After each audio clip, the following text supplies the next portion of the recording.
कहा जाता है हर दंपति के लिए माता पिता का सुख सबसे बड़ा सुख होता है। मगर कई शादीशुदा लोग अपने विवाह के बहुत सारे वर्ष बीत जाने के बाद भी संतान का सुख नहीं प्राप्त कर पाते हैं। उनको संतान सुख नहीं मिल पाता है, संतान की प्राप्ति नहीं हो पाती है, जिसके लिए वह बहुत सारे चिकित्सकों, डॉक्टरों से सलाह मशवरा लेते हैं, लेकिन इसके बावजूद भी उन्हें संतान के सुख की प्राप्ति नहीं हो पाती है। कहा जाता है ऐसे में कहा जाता है व्यक्ति को इसके साथ साथ यानी कि डॉक्टरों की सलाह मशवरा लेने के साथ साथ कुछ वास्तु शास्त्र में ऐसे उपाय बताए गए हैं जिनके बारे में आज मैं आपसे डिस्कस करूंगी, चर्चा करूंगी उस विषय पर, जिससे कि जो भी दंपत्ति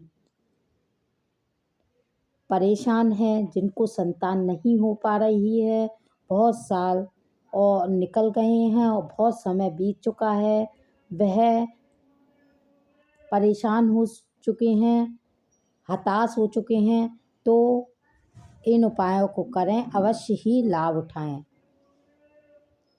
आपको क्या करना है, जिसको भी संतान नहीं हो रही है, शादीशुदा व्यक्ति को संतान की प्राप्ति नहीं हो पा रही है, तो उन्हें अपने शयन कक्ष के बेडरूम में श्री कृष्ण के बाल स्वरूप की तस्वीर लगानी चाहिए। यह वास्तु शास्त्र के अनुसार मैं आपको बता रही हूँ। तो आपको क्या करना है, ऐसा माना जाता है कि शयन कक्ष में श्री कृष्ण के बाल स्वरूप की तस्वीर लगाने से संतान सुख की प्राप्ति होती है। बल्कि यह भी कहा जाता है कि संतान जो हमारे होगी वह श्री कृष्ण के समान ही गुणवान होगी।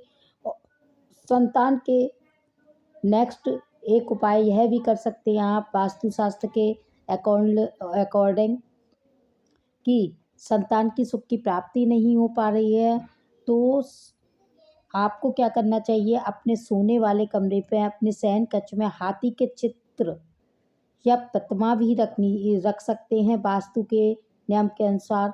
और इसके अलावा आप बिस्तर में हरे रंग की बांसुरी को छुपाकर रखने से भी आपको संतान की सुख की प्राप्ति हो सकती है। और वास्तु के अनुसार पत्नी को हमेशा पति के दाएं ओर सोना चाहिए। इस बात का भी ध्यान रखें कि पति पत्नी का बिस्तर छत की बीम के नीचे नहीं होना चाहिए। मैं यह सब आपको यह जानकारी दे रही हूँ, जिससे कि जो भी दंपत्ति जो भी शादीशुदा ज़िंदगी से उन्हें अब तक बहुत साल बीत गए हैं लेकिन संतान की प्राप्ति नहीं हो पा रही है, बहुत सारे उपाय कर के थक चुके हैं, तो कुछ अपनी दिनचर्या में अपनी ज़िंदगी में थोड़े से बदलाव कीजिए। आपको कर्म करना पड़ेगा, बताना हमारा धर्म है, आपको उस पर इम्प्लीमेंट करना पड़ेगा। देखो, हम करने नहीं आएंगे, करना आपको ही पड़ेगा। बिना करे तो भगवान कहते हैं कि आप रोटी भी नहीं खा सकते।